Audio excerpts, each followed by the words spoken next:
आज छत्तीसगढ़ के एक महत्वपूर्ण टॉपिक पे हम स्टडी करेंगे, जो छत्तीसगढ़ का एक बहुत बड़ा कल्चर पार्ट है। छत्तीसगढ़ के पंचांग जो अपने हिसाब से चलते हैं, यानी कि छत्तीसगढ़ की तिथियों के हिसाब से चलते हैं, वैसे यहाँ पे पर्व मनाए जाते हैं। और यह पर्व कृष्ण पक्ष, शुक्ल पक्ष इन सब पे डिपेंड होता है।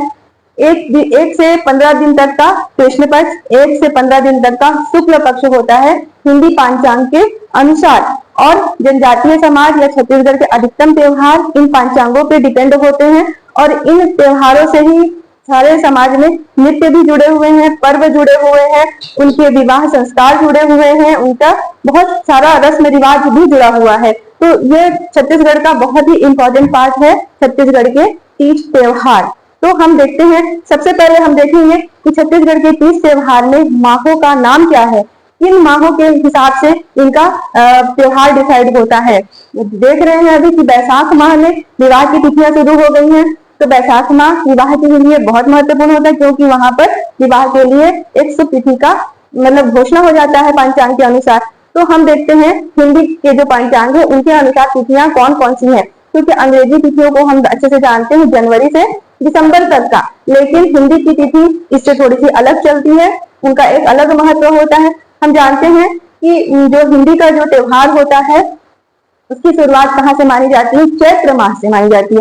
इसलिए नव हिंदू वर्ष या नव हिंदू माह मनाया जाता है, वो चैत्र महीने के नवरात्रि के समथिंग शुरुआत से ही इसका ओपनिंग हो जाता है। तो ये पहला माह माना जाता है। चैत्र का प्रथम दिन जो दुर्गा जी की घट स्थापना होती है, उस दिन को पहला दिन माना जाता है।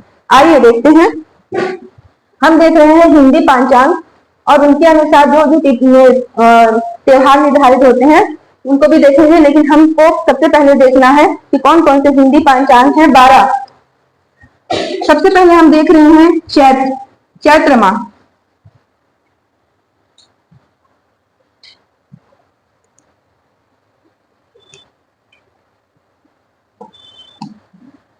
सबसे पहला माह हो जाएगा चैत्र माह। इसको चैत्र भी बोला जाता है, यानी कि चैत्र नवरात्रि, चैत्र नवरात्रि दोनों ही है। छत्तीसगढ़ के लैंग्वेज में से चैत्र बोलते हैं। तो सबसे पहला हो गया चैत्र माह। उसके बाद आता है बैसाख। बैसाख का माह लगभग अप्रैल का महीना जो चल रहा है वो पूरा बैसाख का माह होता है। तत्पश्चात आता है जेठ या ज्येष्ठ का महीना, फिर आषाढ़। इन सब माह में यहाँ पर पानी बरसात चालू हो जाती है, जो कि मानसून का समय होता है। जेठ के लास्ट में आषाढ़ में पानी बरसात काफी होता है। फिर सावन का महीना, जो सावन सोमवार हम रहते हैं, उसकी बात यहाँ पर हो जाएगी कि सावन का महीना शिव जी की उपासना का पर्व होता है। उसके बाद आते हैं भादो। भादो का महीना की शुरुआत गणेश जी की पूजा स्थापना से शुरू हो जाती है, तो यहाँ पर भादो आ गया। उसके बाद आते हैं कुंवार महीना। कुंवार महीने को ही बोलते हैं अश्विन। इसको छोटे से याद कर सकते हो, अश्विन कुमार। किसी का नाम रख लो, यहाँ पर अश्विन कुमार बोल दोगे तो एक साथ याद रहेगा कि अश्विन क्या है और कुंवार क्या है। अश्विनी कुमार सुने हैं किसी का नाम, तो उसी तरह से इसको याद कर लेंगे कि अश्विनी कुमार या अश्विन कुमार। तो अश्विन और कुमार दोनों एक साथ याद रहेगा।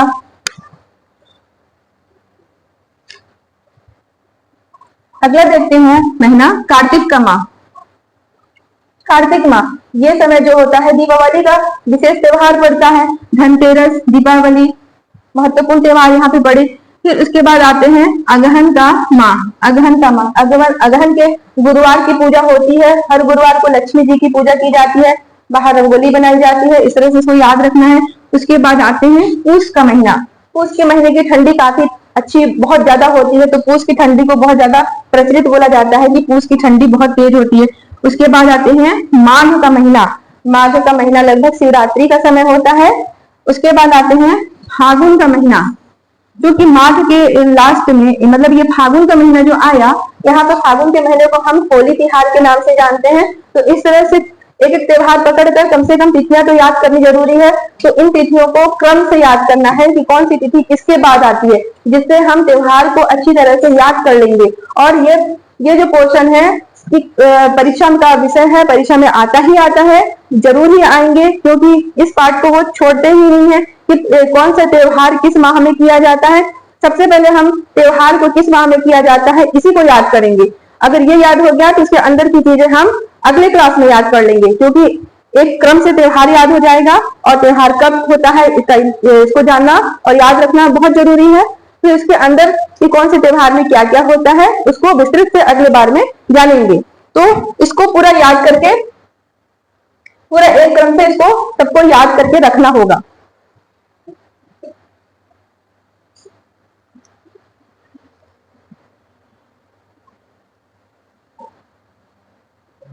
यहाँ पर एक कैलेंडर लाया गया है जो सभी के घरों में होता है।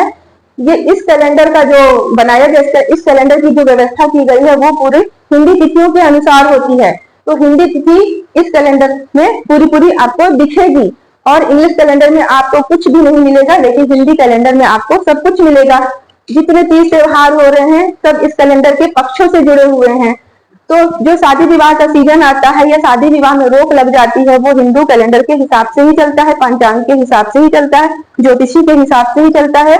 तो हम देख रहे हैं एक उदाहरण के रूप में हमने सितंबर का कैलेंडर यहाँ सामने रखा है। सितंबर का माह मतलब कौन सा हो गया, ये अश्विन। यहाँ पे लिखा हुआ है अश्विन। अश्विन यानी कुंवार का महीना। मैंने कहा था अश्विन कुमार याद कर लो तो अश्विन में कंफ्यूजन नहीं होगा, कुंवार में कंफ्यूजन नहीं होगा, दोनों एक साथ याद रहेंगे कि अश्विन कुमार मतलब अश्विन का महीना को ही कुंवार का महीना बोला जाता है। यहाँ पर हम देख रहे हैं कि ये इंग्लिश कैलेंडर के हिसाब से 1 से 30 दिन तो बन गया, लेकिन ये हमारे उस तरह से काम का नहीं है जिस तरह से हम कल्चर को पढ़ना चाहते हैं। यहाँ पर जो इसके पहले ये 15 दिन दिखा रहा है, 1 2 3 4 5 6 7 तारीख से पहले का जो तिथि दिखा रहा है वो पिछले 15 दिनों का हिसाब यहाँ पे चला आया है, क्योंकि हिंदी कैलेंडर इस हिसाब से नहीं चलता है, वो 15-15 दिन के हिसाब से चलता है। देखो यहाँ पे चंद्रमा है, ये चंद्रमा का इस पंचांग में पूरा का पूरा महत्व है। चांद के घटने और बढ़ने से कृष्ण पक्ष और शुक्ल पक्ष आते हैं, उन्हीं के अनुसार एक एक दिन का निर्धारण होता है। क्योंकि चांद चंद्रमा देव जिन्हें कहा जाता है उनसे सारा ये विश्व जुड़ा हुआ है, वो अपने क्रम में लगे हुए हैं, वो अपने क्रम में एक एक करके घटते हैं, फिर पूरे हो जाते हैं, फिर घटते हैं, फिर पूरे हो जाते हैं। यही क्रम चल रहा है, यही इन चीजों का निर्धारण करता है। तो चांद चंद्रमा का महत्व पूरे जनजीवन में बहुत महत्व रखता है, इनसे ही जुड़ी हुई है सारी जनजीवन की रीतियां भी।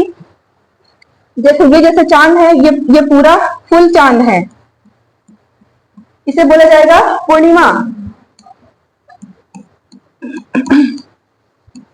अब चांद धीरे धीरे घटना शुरू होता है, यहाँ पे घटना शुरू हुआ मतलब कृष्ण पक्ष की शुरुआत होने लगती। कृष्ण माने काला, इस कालेपन की शुरुआत होने लगती है, तो ये कालापन बढ़ने लगता है। अब यहाँ पर आ गया, ये जो चांद की पूरी सफेदी थी थोड़ी कम हुई, थोड़ी ज्यादा कम हुई, फिर ये पूरा आधा हो गया। यहाँ पे कृष्ण पक्ष की देखो ये कृष्ण बोला जाएगा इसको, कृष्ण पक्ष। पूर्णिमा के बाद चांद पूरा का पूरा धीरे धीरे घटने लगता है, उसकी रोशनी धीरे धीरे कम होने लगती है, तो वो कृष्ण पक्ष की शुरुआत होने लगती है। तो यहाँ पे कृष्ण पक्ष इतना आया, इसके अनुसार कृष्ण पक्ष का निर्धारण हो गया। आधा आया, यहाँ पे निर्धारण हो गया, फिर चांद यहाँ तक इसका रोशनी बच गया, कृष्ण पक्ष की शुरुआत और ज्यादा बढ़ गई इसमें, फिर चांद पूरी की पूरी काली हो गई। इसका मतलब क्या हुआ, अमावस्या आ गया, अमावस्या पूरी तरह से आ गया। अब अमावस्या के बाद क्या होगा, अब जैसे यहाँ पर अमावस्या आ गया तो अब अमावस्या आ गया तो चांद में दोबारा रोशनी की शुरुआत होगी। ये चांद में रोशनी आनी शुरू हो गई, ये अभी का काला है, यहां से माना जाएगा शुक्ल पक्ष की शुरुआत। अब चांद में रोशनी बढ़ गई, आधे में आ गया, बढ़ते बढ़ते आधे में आ गया, फिर चांद पूरी रोशनी में आ गया, इनमें पूरी चमक रोशनी आ गई, ये हो गया पूर्णिमा। कई कविताओं में सुना होगा पूर्णिमा का चांद, अमावस्या की काली रात, उसी से भी याद कर सकते हो कि अमावस्या की रात पूरी तरह से काला टाइप का होता है, एकदम अंधेरा होता है, और पूर्णिमा का चांद इसे भी याद करके रख सकते हो। छोटी छोटी चीजों से भी याद कर सकते हो, अपनी जिंदगी में जो भी चीजों से रिलेशन करते बन जाए। फिल्मों में भी बोला जाता है कि पूर्णिमा का चांद, तो उससे भी याद कर लो कि पूर्णिमा का चांद पूरा का पूरा सफेद होता है, उजला होता है, अच्छा दिखता है। और अमावस्या का चांद पूरी तरह से काला होता है। और टोटके का कुछ होता है, इसमें बताया जाता है कि कुछ टोटके भी करते हैं उसमें। तो उस तरह से अमावस्या की जो काला समय होता है उसका उपयोग कोई कोई करते होंगे। तो हम देख लिए चांद का घटना बढ़ना, इसी से पूरा तिथियों का निर्धारण हो रहा है। तो एक चांद से भी तुम प्रेरणा ले सकते हो, जो अपने प्रक्रिया में लगा हुआ है, वो किसी के लिए इंतजार नहीं करता है कि कोई व्यक्ति उठेगा तभी मैं जाऊंगा, कोई व्यक्ति सोएगा तभी मैं उगूंगा। इससे क्या प्रेरणा मिली, अपनी जिंदगी में भी एक प्रेरणा ले लो कि चांद अपने ही हिसाब से चल रहा है, उसे किसी से नहीं लेना देना है कि दुनिया उठ रही है या सो रही। वो अस्त होगा, वो उदय होगा, और दुनिया उनके हिसाब से चल लेगी। तो इसी तरह से अपने जीवन में इस चीज को समझो। और एक सक्सेसफुल व्यक्ति बनने के लिए किसी का इंतजार मत करो, अपने सक्सेस के लिए जलते रहो, है ना। अपने सक्सेस के लिए अपने काम पे लगे रहो। सक्सेसफुल व्यक्ति हमेशा अपने काम पे लगा रहता है, उसको कोई फर्क नहीं पड़ता है कि कोई क्या कर रहा है, इसलिए अपनी चीजों पे कॉन्सेंट्रेट रहना है। समझ में आ गया। अब यहाँ देखते हैं कि तिथियों के हिसाब से, क्योंकि इस 15 दिन को पिछले में चला गया है, ये इंग्लिश महीने से नहीं चलता है, ये चलता है 15-15 दिनों के हिसाब से। कृष्ण पक्ष में आता है,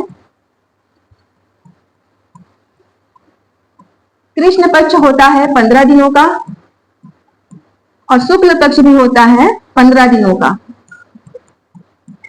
इस तरह से एक माह इसके हिसाब से हो जाता है।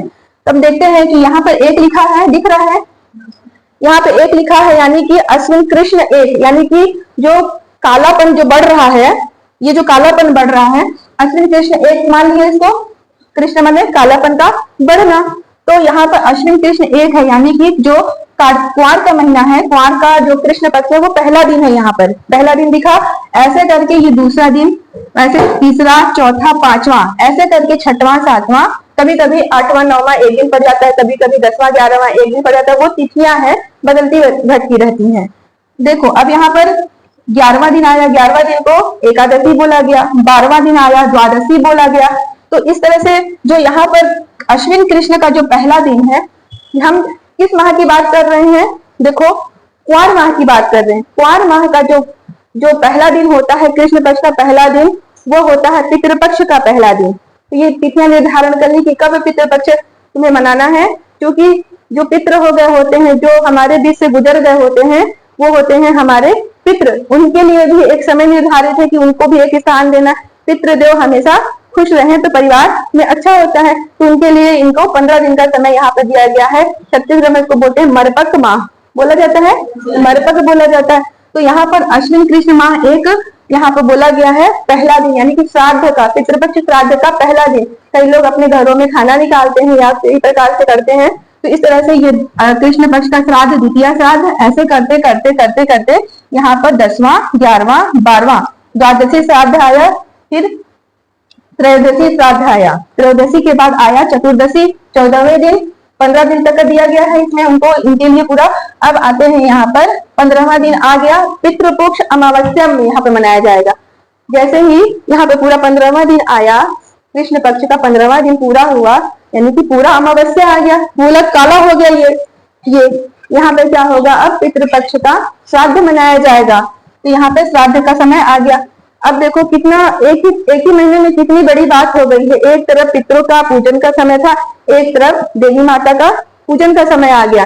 दोनों ही दिन अलग अलग महत्व रखते हैं अपने आप में। अब यहाँ से शुरुआत होती है नवरात्रि की, कुंवार नवरात्रि।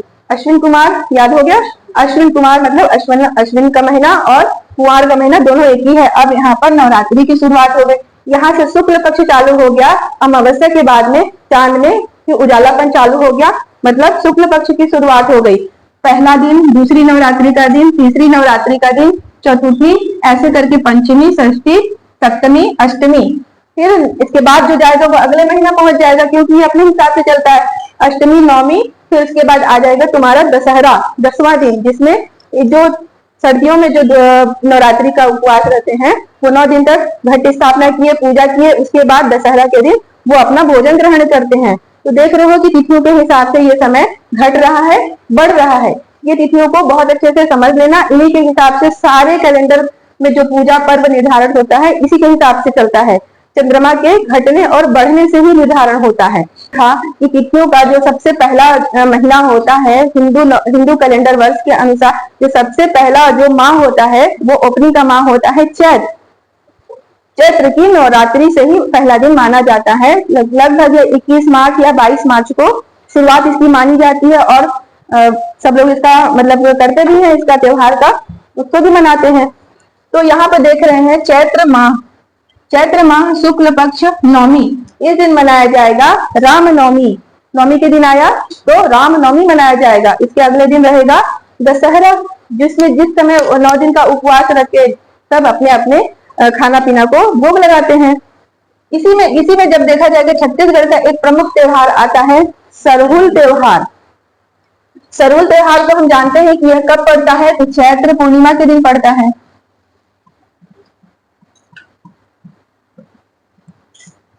इसको पिछले क्लास में हम देख चुके थे कि ये उरांव जनजाति का बहुत बड़ा त्योहार है और सरहुल त्योहार में ही सरहुल नृत्य भी किया जाता है। तो दोनों का नाम सेम है, सरहुल नृत्य बोला जाएगा तो भी इसी में से कनेक्ट होगा, सरहुल त्योहार बोला जाएगा तो भी इसी में से कनेक्ट होगा। त्योहार से ही उनकी जुड़ी होती है नृत्य, जैसे कर्मा त्योहार और कर्मा नृत्य दोनों कनेक्ट है, उसी से ही है। तो यहाँ पर सरहुल त्योहार मनाया गया जो कि हमारे सरगुजा के उत्तरी जो सरगुजा क्षेत्र है यानी कि उत्तरी छत्तीसगढ़ है वहां पे निवास करती है, वहां का यह प्रमुख त्योहार है।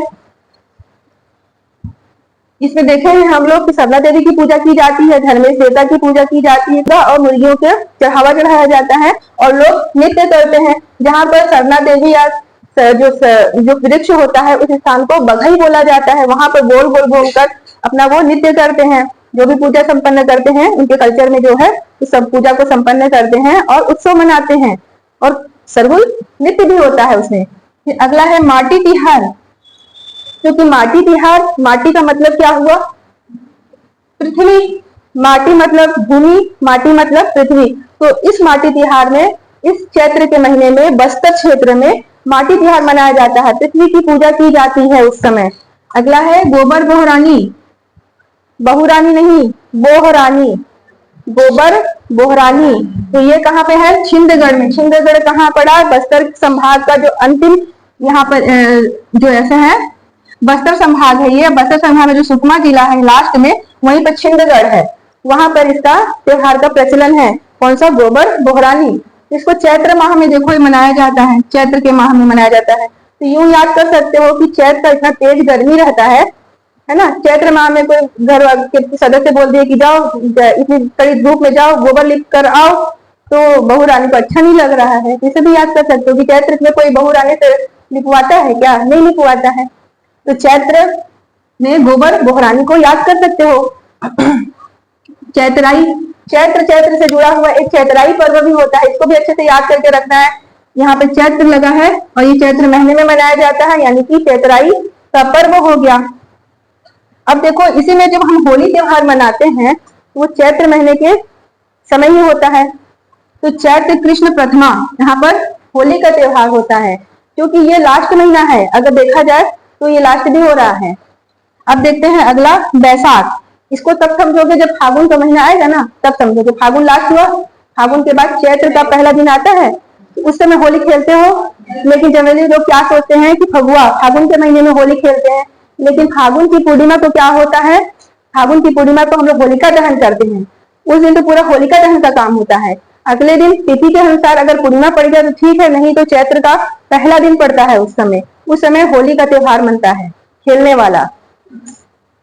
अब देखते हैं अगला महीना बैसाख का महीना, जो अप्रैल माह में चल रहा है। बैसाख का महीना, ये इसमें शुक्ल पक्ष तृतीया में कौन कौन से प्रमुख त्योहार पड़ गए हैं इसे अच्छे से जान लेते हैं। अरवा तीज, शुक्ल पक्ष में तृतीया में पड़ेगा तीज, क्योंकि यहाँ पे तीज लगा है, मतलब तीन का फील हो रहा है यहाँ पर, तीन मतलब तृतीया, अरवा तीज। अगला आ जाएगा अक्षय तृतीया। अक्षय तृतीया में भी तीन लगा हुआ है, मतलब शुक्ल पक्ष तृतीया में मनाया जा रहा है। अक्ति, अक्ति माने इसे भी तीन से ही रिलेट करना है, तो यहाँ पर भी अक्ति पूजा शुक्ल पक्ष तृतीया को मनाया जा रहा है। पुत्रा पुत्री का विवाह, इसमें जो कन्याएं होती हैं, छोटी छोटी लड़कियां होती हैं, उनके लिए एक पर्व रहता है कि ये पुत्रा पुत्री का विवाह संपन्न करेंगे। और पुत्रा पुत्री का विवाह क्या, यहाँ पर तो बड़ों बड़ों का विवाह हो रहा है, बैसाख का महीना है तो तिथियां खुल जाती हैं विवाह के लिए भी, तो उस पुत्र पुत्री को मान लो कि बड़े पुत्र पुत्री का भी विवाह होता है यहाँ पर। परशुराम जयंती, परशुराम जयंती का भी यही समय होता है। क्वेश्चन सीधे सीधे पूछा जाएगा कि अक्षी पूजा कब मनाई जाती है, तो पता होना चाहिए कि बैसाख शुक्ल पक्ष तृतीया, ये तिथि याद होनी चाहिए। अब देखते हैं ज्येष्ठ का महीना, जेठ या ज्येष्ठ का महीना, यहाँ पे कौन सा पक्ष आता है, कौन सा त्योहार आता है, तो गंगा दशहरा। यह क्वेश्चन कई बार पूछा गया है, यह क्वेश्चन बहुत ही फेवरेट रहा है अब तक का कि गंगा दशहरा कब मनाया जाता है। इसका आंसर क्या होगा कि जेठ माह की शुक्ल दशमी को मनाया जाता है। इस पक्ष को स्किप कर सकते हो, डायरेक्ट बोल सकते हो कि जेठ शुक्ल दशमी।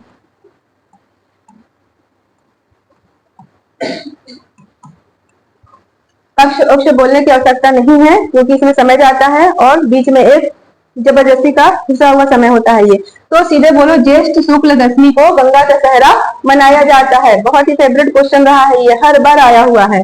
फिर उसके बाद देखते हैं कि इसी में एक और त्योहार जनजातीय समाज में मनाया जाता है, वो है भीमा जत्रा त्योहार। भीमा जत्रा एक इंद्रदेव का प्रतीक होते हैं, भीमा देव को इंद्रदेव माना जाता है। क्योंकि ये ज्येष्ठ का माह होता है, मानसून आने का महीना होता है, तो मानसून अच्छा आए, अच्छी वर्षा हो, इस कामना के साथ भीमा जो देव होते हैं उनकी पूजा की जाती है। हम देखे थे कि जनजातीय समाज में जो देव होते हैं बोंगा देव, उनकी पूजा की जाती है। बोंगा देव क्या थे? बोंगा देव एक अदृश्य शक्ति में विश्वास थे, है ना, या है, तो उन्हीं की पूजा आराधना की जाती है कि इंद्र भगवान हमारे क्षेत्र में वर्षा अच्छी करना, हमारे राज्य में वर्षा अच्छी करना। आज जो किसान उत्पन्न कर रहे हैं अनाज, इससे सारे देश को फायदा हो रहा है ना, तो किसान का ये सबसे महत्वपूर्ण त्योहार है और ये बस्तर क्षेत्र में प्रमुख रूप से मनाया जाता है। अगला देख रहे हैं आषाढ़। आषाढ़ का समय क्योंकि काफी बारिश का समय होता है, तो ये आषाढ़ का समय होता है। अब देखो यहाँ पे क्या हो रहा है कि आषाढ़ शुक्ल द्वितीया, ये भी क्वेश्चन कई बार आ चुका है कि गोचा पर्व कब मनाया जाता है, गोचा पर्व किस तिथि को मनाया जाता है, बार बार क्वेश्चन का ये स्वरूप बना हुआ है। तो यहाँ पे देखो गोचा पर्व है, गोचा पर्व कब मनाया जाता है, तो आषाढ़ शुक्ल द्वितीया को मनाया जाता है। तो इसमें क्या है, एक बार चर्चा किए थे, फिर से कर लेते हैं गोचा पर्व, क्योंकि बस्तर दशहरा के समय ये मनाया जाता है और बस्तर दशहरा की शुरुआत होती है गोचा पर्व से शुरुआत होती है। तो इस गोचा पर्व में रथ यात्रा निकाला जाता है, किसकी? भगवान जगन्नाथ जी की रथ यात्रा निकाली जाती है। और ये रथ यात्रा कहाँ से आया, ऐसे कैसे आ गया? तो बहुत पुराने समय में राजा थे पुरुषोत्तम देव, राजा पुरुषोत्तम देव थे यहाँ।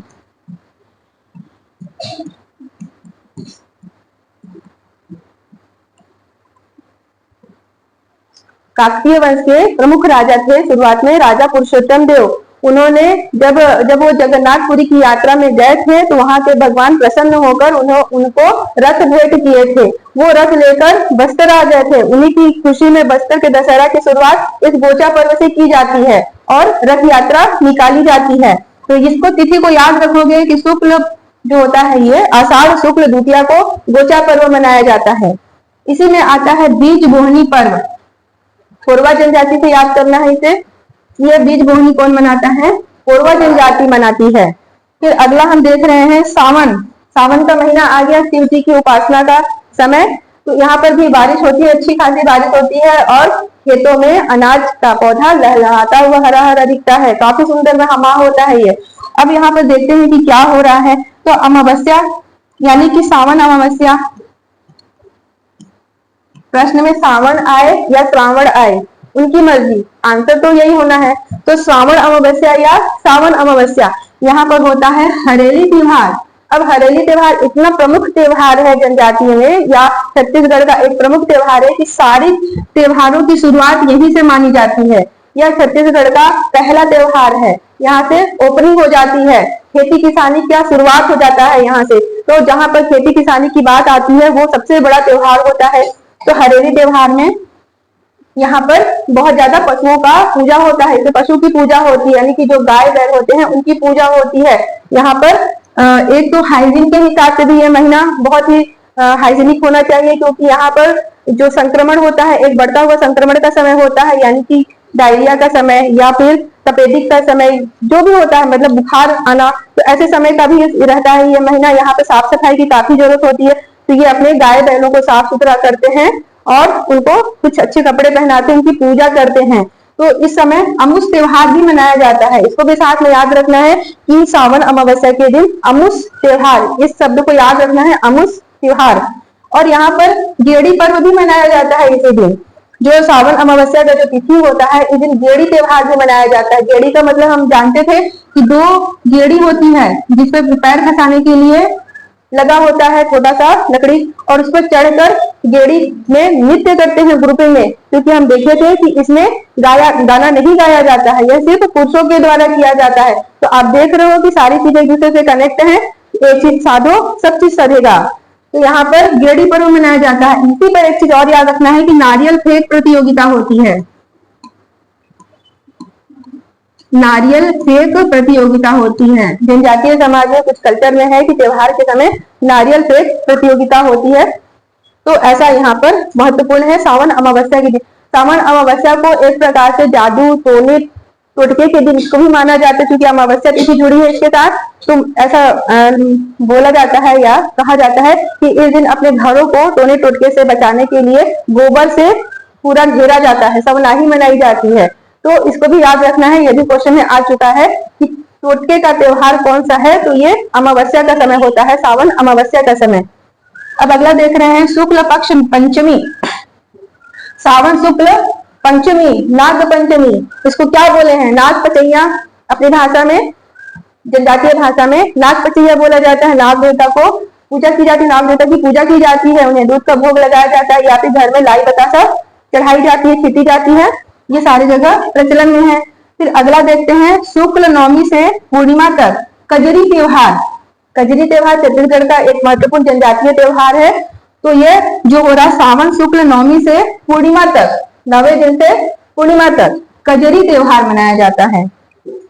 फिर अब देख रहे हैं यहाँ पे पूर्णिमा आ गया, जिस दिन रक्षाबंधन होता है। तो कब होता है, सावन पूर्णिमा को रक्षाबंधन का त्योहार मनाया जाता है। बहनें भाइयों को रक्षा का सूत्र बांधती हैं, जिसे सब परिचित है। इस भादो के महीने में, भादो का महीना पूरे त्योहार से भरपूर महीना होता है। इस भादो माह में क्योंकि बारिश भी बहुत होती है और लगभग खेत पूरा तैयार रहता है, किसानी पूरी तैयार रहती है, और लोग थोड़ी सी फ्रीनेस में अपने त्योहार को मनाते हैं, क्योंकि त्योहारों की शुरुआत हरेली से हो चुकी है।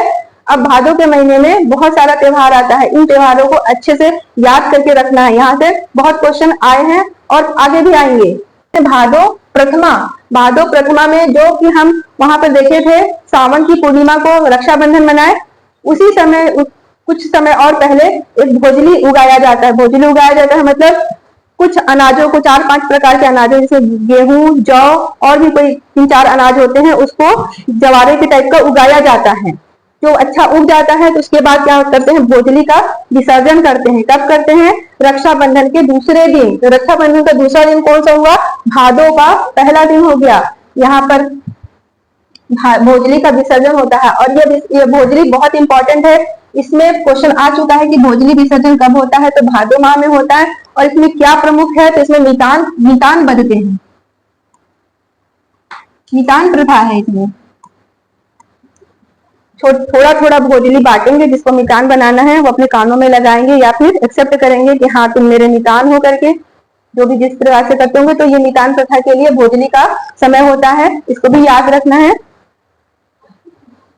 अगला देखते हैं भादो कृष्ण चतुर्थी। यह क्वेश्चन आ चुका था, इस पे आपत्ति भी लग चुकी थी, क्योंकि आंसर इसका दूसरा लिया गया था और उसके बाद सारे लोग आपत्ति लिए थे, फिर आंसर को सही कर दिया था। इसका माह होता है भादो कृष्ण चतुर्थी। कृष्ण पक्ष को याद रखना है। चतुर्थी तो दोनों पक्ष में आते हैं, कृष्ण में भी आते हैं और शुक्ल में भी आते हैं। तो इसको याद रखना कि भादो कृष्ण चतुर्थी को पड़ता है बहुरा चौथ।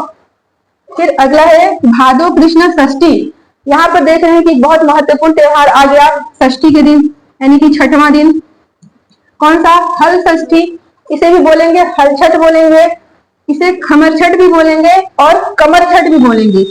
क्वेश्चन का स्वरूप चारों में से कुछ भी हो सकता है। आंसर होगा इसका भादो कृष्ण षष्ठी, क्योंकि 6वां दिन है ये, तो इसमें 6 चीजों का बहुत महत्व चीज है, 6 चीजों का बहुत महत्व होता है। 6 प्रकार की चीजें इसमें चढ़ाई जाती हैं और ऐसा इसमें नियम है कि वो बिना उगे धरती का अनाज होना चाहिए, भैंस का दूध होना चाहिए, गाय का नहीं चलेगा। 6 प्रकार के इसमें 6 का नियम है, 6 प्रकार की भाजी होनी चाहिए जो चढ़ावा चढ़ाया जाता है। फिर माताएं अपने जो उनका पल्लू होता है, आंचल होता है, उससे अपने बच्चों को आशीर्वाद देती हैं। तो ये बच्चों के लिए किया जाने वाला बहुत बड़ा त्योहार है ये। अब देखते हैं कि भादो कृष्ण अष्टमी आ गए हम लोग। अब क्या मना रहे हैं? जन्माष्टमी मना रहे हैं। इसको बोले हैं अठैया। 8वां दिन पड़ा तो अठैया बोले। आठे कन्हैया भी बोल देते हैं इसको, जनजातीय समाज में आठे कन्हैया हम भी बोलते, सब बोलते हैं। अब यहाँ पर जन्माष्टमी मनाया जाता है। तो रायगढ़ का जो जन्माष्टमी है, रायगढ़ का जन्माष्टमी बहुत प्रसिद्ध है, बहुत फेमस है। राजा भूपदेव के द्वारा शुरुआत की गई थी। अब अगला देखते हैं भादो अमावस्या। भादो अमावस्या में पोला मनाया जाता है। पोला में इसमें क्या होता है कि गायों की पूजा, पशुओं की पूजा की जाती है। मिट्टी के गाय बैल भी बनाए जाते हैं, उनको पूजा किया जाता है, फिर बच्चों में बांट देते हैं, वो खेलते हैं। फिर तो ये पोला मतलब पशुओं से संबंधित है, पशुओं की पूजा का पर्व है ये। फिर आते हैं भादो शुक्ल तृतीया। अब आ गई है, इसमें शादीशुदा जो विवाहित महिलाएं हैं उनके लिए एक खास पर्व है, तीजा का पर्व, हरितालिका का पर्व। तो इसमें क्या होता है कि अक्सर नियम में रहता है कि वो अपने मायके जाके इसे तीज त्योहार को मनाएंगी। इससे पहले करू भात वो खाती है एक दिन पहले। तो ये तीजा पर्व आ गया यहाँ। अब इसी में आता है धनकुल और लक्ष्मी जगार। लक्ष्मी जगार ये भी पूरी खेती किसानी से जुड़ा हुआ त्योहार है। जो भी अनाज आया है किसान के हाथ में, वो लक्ष्मी का रूप होता है। लक्ष्मी माँ को चढ़ाया जाता है कि अन्न धन भंडारा भरा रहे, ताकि यह देश अन्न से भरपूर रहे। धनकुल में भी क्या है कि धनकुल में वाद्य यंत्र बजाई जाती है। सूपा होता है, बांस की खपच्ची होती है और धनुष बाण होता है। तो धनकुल को बजाया जाता है इसमें। इसी समय का ये तिथि है। फिर भादो शुक्ल चतुर्थी, यहाँ पे आ गया गणेश चतुर्थी। तीजा के बाद देखो ये जो तीजा मनाए उसके अगले ही दिन गणेश जी की बैठकी हो गई, गणेश जी की स्थापना हो गई। जो 10 दिन तक गणेश जी की पूजा करते हो, गणपति की सेवा मंगल मेवा, वो वाला आ गया त्योहार गणेश चतुर्थी। फिर भादो शुक्ल पंचमी आ गए, यहाँ पर इसको याद रखना है, ऋषि पंचमी का दिन है ये। फिर अगला है भादो शुक्ल सप्तमी, संतान साते। यहाँ पर भी माताएं संतान की आयु दीर्घायु के लिए, लंबी उम्र की कामना के लिए उपवास रहती हैं और इसको संतानवती माताएं ही रखती हैं। लेकिन शादी हो गई है तब भी नहीं रह सकती वो, क्योंकि संतानवती ही माताएं रह सकती हैं इसको। भादो पूर्णिमा नवाखाई। अब देखो भादो पूर्णिमा को भी याद कर, भादो मतलब भात दो पूर्णिमा नवा चावल का, याद कर लेना। यहाँ पर पूर्णिमा भात दो नवा चावल का, यानी कि भादो पूर्णिमा के दिन नवाखाई का त्योहार आ गया। भादो एकादशी कर्मा त्योहार, भादो एकादशी का दिन आ गया। कर्मा त्योहार के लिए कई क्वेश्चन आ गए हैं, अंदर से कुछ के भी आए हैं, तो हम देखेंगे अगली क्लास में कि भादो एकादशी के दिन ये मनाया जाता है। इसका आंसर भादो भी होगा तो भी सही है, भादो एकादशी बोला जाए तो भी सही है। तो ये भादो भी और भादो एकादशी दोनों सही है ऑप्शन के हिसाब से।